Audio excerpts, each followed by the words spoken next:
नमस्कार। इस वीडियो में हम उत्तरी अमेरिका के कुछ प्रमुख पर्वत श्रेणियों के विषय में चर्चा करने वाले हैं। इसके पहले भी मैंने उत्तरी अमेरिका की वीडियो बनाई है जो आपके लिए बहुत महत्वपूर्ण है। अगर आप किसी स्टेट पीसीएस या समीक्षा अधिकारी जैसी परीक्षाओं में शामिल होने जा रहे हैं तो ये वीडियो आपके लिए बहुत हेल्पफुल होने वाली है। तो चलिए बिना समय गंवाए हम डायरेक्टली आते हैं अपने टॉपिक पर। और ये जो आपको महाद्वीप दिखाई दे रहा है उत्तरी अमेरिका महाद्वीप है। ऊपर आपको पता है कनाडा है, नीचे आपका अमेरिका है, नीचे इसके मैक्सिको है। ये जो अलास्का है ये एक्चुअली यूएसए यानी कि अमेरिका का ही भाग है। ठीक है, तो यहाँ पर दो पर्वत श्रेणियाँ मुख्य रूप से आपको जाननी है। एक्चुअली किस प्रकार से परीक्षा में पूछा जाता है ये जानना आपके लिए ज़रूरी है। जैसे आप जानते हैं कि एक ओर तो पर्वत श्रेणी रहता है, दूसरी ओर देश का नाम रहता है या फिर महाद्वीप का नाम दे देता है, तो उसका संबंध किससे है मिलान के लिया जाता है। तो इसलिए ये जो मैपिंग हम लोग कर रहे हैं जो एग्जाम पॉइंट ऑफ व्यू से इंपॉर्टेंट है, हम सिर्फ उसी को कवर कर रहे हैं। सबसे पहला है ब्रुक्स रेंज। ये जो आपको दिखाई दे रहा है ये ब्रुक्स रेंज है और कहाँ पर है तो ये अलास्का में है। ध्यान लीजिएगा, अलास्का भी दिया जा सकता है और चूंकि अलास्का यूएसए का पार्ट है इसलिए यूएसए भी लिखा जा सकता है। ठीक है, तो अलास्का या यूएसए में कंफ्यूज मत होइएगा। ठीक, ये आप समझ रहे हैं। दूसरा जो आपका पर्वत है ये अलास्का पर्वत है। ठीक है, ये जो आपको पर्वत श्रेणी दिखाई दे रही है अलास्का पर्वत श्रेणी है। तो आपसे परीक्षा में क्या पूछेगा कि अलास्का पर्वत श्रेणी का संबंध किस देश से है, तो अगर देगा तो वो अलास्का नहीं देगा बल्कि वो अमेरिका देगा। ठीक है, तो अलास्का पर्वत किस देश में है तो याद रखेंगे आप अमेरिका का पार्ट है। हालांकि अलास्का ही है, ये अलास्का पर्वत अलास्का में ही है, लेकिन अलास्का चूँकि यूएसए का पार्ट है इसलिए आपको ये बात हमेशा ध्यान में रखनी है। तो दो पर्वत श्रेणियाँ हैं। तीसरी है इसमें एक खास बात और है कि जो मैंने ग्रीन कलर का किया है ये सबसे ऊंचा पर्वत है पूरे उत्तरी अमेरिका का, माउंट मैकिनले। ठीक है, माउंट मैकिनले पूरे उत्तरी अमेरिका का सबसे ऊंचा पर्वत है, हाईएस्ट है। इसको आप यूएसए का भी कह सकते हैं क्योंकि ये यूएसए का पार्ट है, तो यूएसए का कहिए या पूरे उत्तरी अमेरिका का ही कहिए, कोई दिक्कत नहीं है। ठीक है, इसको माउंट डेनाली भी कहते हैं, डेनाली पर्वत भी इसी पर्वत को कहा जाता है। ठीक है, तो ये खास बात आपको यहाँ याद रखनी है। अलास्का पर्वत में माउंट मैकिनले है जो कि सबसे ऊंचा पर्वत श्रेणी है पूरे उत्तरी अमेरिका का। अब तीसरा जो आपको दिखाई दे रहा है ये मैकेंजी पर्वत है। ये आप जान रहे हैं ये आपका कनाडा लग गया है, तो मैकेंजी पर्वत है। इसके बारे में बस इतना ही याद रखिए कि मैकेंजी पर्वत किस देश में है तो कनाडा में है। यहाँ से एक मैकेंजी नदी भी बहती है। आगे हम अगली वीडियो में नदियों पर भी चर्चा करने वाले हैं। ठीक है, तो ये आपका मैकेंजी पर्वत है, ये भी आप याद रखिएगा। चौथा ये आपको जो दिखाई दे रहा है माउंट लोगन, ये ग्रीन कलर का मैंने बनाया, कनाडा का हाईएस्ट पीक है। ठीक है, कनाडा का हाईएस्ट पर्वत है, कनाडा का सबसे ऊँचा पर्वत है लोगन।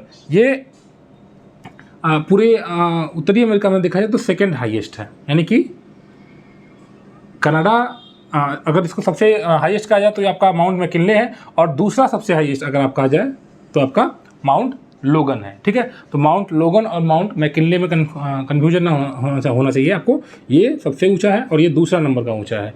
अगर पूछा जाए कनाडा का हाईएस्ट तो माउंट लोगन, पूरे उत्तरी अमेरिका का तो मैकिनले। ठीक, याद रखिएगा। चौथा आपका इंपॉर्टेंट ये जो आपको दिखाई दे रहा है एक रेंज आपको पर्वत श्रेणी, जबकि आप जानते ही हैं राकीज है। ये जो पर्वत श्रेणी आपको दिखाई दे रही है ये राकीज है और राकीज का विस्तार दो देशों में आपको दिखाई दे रहा है। ऊपर कनाडा है और नीचे यूनाइटेड स्टेट्स ऑफ अमेरिका है। यानी कि राकीज पर्वत का विस्तार दो पर्वत श्रेणियों के दो देशों में हुआ है। और एक ये वलित पर्वत का उदाहरण है। ठीक है, जब ये प्लेट पश्चिम की ओर आई तो जो महासागरीय प्लेट है और ये स्थलीय प्लेट जो है ये दोनों सबमर्ज हुई, एक दूसरे के ऊपर सबडक्शन हुआ और एक दूसरे के ऊपर चढ़ने के बाद फिर जो जिस प्रकार से रेंज बनी है तो ये आपका वलित पर्वत का उदाहरण, वलन बनने के कारण। तो याद रखिएगा ये एक वलित पर्वत है। इसका इंपॉर्टेंट है कि इसमें जो हाईएस्ट पीक है माउंट एल्बर्ट है, ये आपको दिखाई दे रहा है एल्बर्ट। अब ये कहाँ दिखाई दे रहा है तो आप इतना भी जान ही चुके हैं कि ये यूएसए में पड़ता है। ठीक है, तो ये एल्बर्ट है, इसको याद रखिएगा। अच्छा, एल्बर्ट के बारे में आपको याद रखा है कि राकीज का हाईएस्ट एल्बर्ट है। ठीक है, ये राकीज पर्वत श्रेणी है। जैसे हिमालय में हाईएस्ट क्या है, माउंट एवरेस्ट है 8,848 मीटर, या आप कुछ जानकारी के तहत 8,849 भी उसको कहा जाता है। तो ये जो आपका रेंज दिखाई दे रहा है राकीज, इसमें सबसे ऊंचा एल्बर्ट है जो कि अमेरिका में है। इसके बाद ये आपको याद करना है कोस्ट कास्केड रेंज कहाँ पर है, इसके बारे में बस इतना याद कर लीजिए कि कोस्ट कास्केड रेंज यूएसए का हिस्सा है, यूएसए में है। ठीक है, इतना इसके बारे में याद रखना है। उसके बाद आपको ये सीरा नेवाडा याद करना है। ठीक है, ये जो आपको दिखाई दे रहा है ये आपका पर्वत श्रेणी सीरा नेवाडा है। अगर हम यूएसए को देखें, यहाँ से यूएसए का मेन लैंड है, तो यूएसए के मेन लैंड में सबसे हाईएस्ट पीक यहाँ पर है सीरा नेवाडा पर। ठीक है, माउंट विटनी। ठीक है, माउंट विटनी यूएसए में माउंट विटनी है सबसे हाईएस्ट। कनाडा में लोगन है, माउंट लोगन। ठीक, अलास्का में मैकिनले है।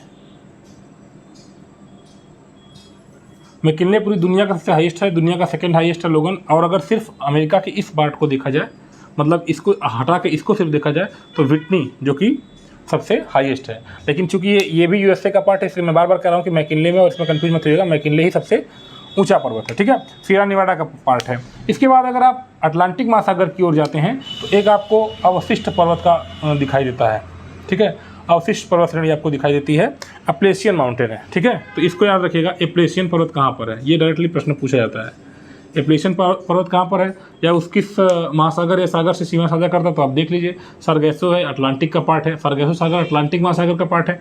तो ये हो गया आपका एप्लेशियन पर्वत, ठीक है। तो इतना आपको याद रखना है। ये जो आपको ग्रीन कलर का मैंने बनाया है प्रेरीज, यहाँ पर शीतोष्ण घास के मैदान है। कभी कभी प्रश्न पूछा जाता है कि प्रेरीज क्या है, ये कहाँ की घास के मैदान है, किस प्रकार की है। तो चूंकि यह 23.5 डिग्री के ऊपर है, इसलिए यह शीतोष्ण हो जाएगी, ठीक। दोनों लक्षण इसमें आ जाएगा। तो ये आपके प्रमुख पर्वत श्रेणियाँ हैं, ठीक है। तो यही फिलहाल के लिए इस वीडियो में मैं इतना ही पर्वत बताता हूँ। आगे वाली वीडियो में नदियों पर चर्चा करने वाला हूँ।